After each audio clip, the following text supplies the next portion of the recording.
একজন ব্যক্তি তার বন্ধুকে এতটুকু বলেছিল যে আল্লাহ তোকে কোনোদিন মাফ করবে না, আল্লাহ তোকে কোনোদিন মাফ করবে না। এরকম কথা কিন্তু আমরা অনেকে বলে ফেলি।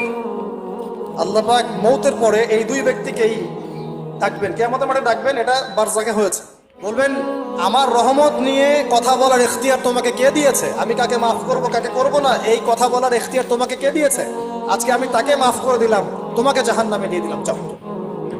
অতএব আল্লাহ রাব্বুল আলামিনের এই বিশাল রহমত আমরা পাবো, আশাবাদী ইনশাআল্লাহ। এই কারণে আমাদের প্রথম যে বিষয়টা ফোকাস করতে হবে, আল্লাহ রহমত পেতে হলে আমাদের অবশ্যই বস্তুবাদিতা ত্যাগ করতে হবে। আল্লাহ পাক দুনিয়া পছন্দ করেন না। দুনিয়ার মোহে যারা ডুবে থাকে আল্লাহ এদেরকে পছন্দ করেন।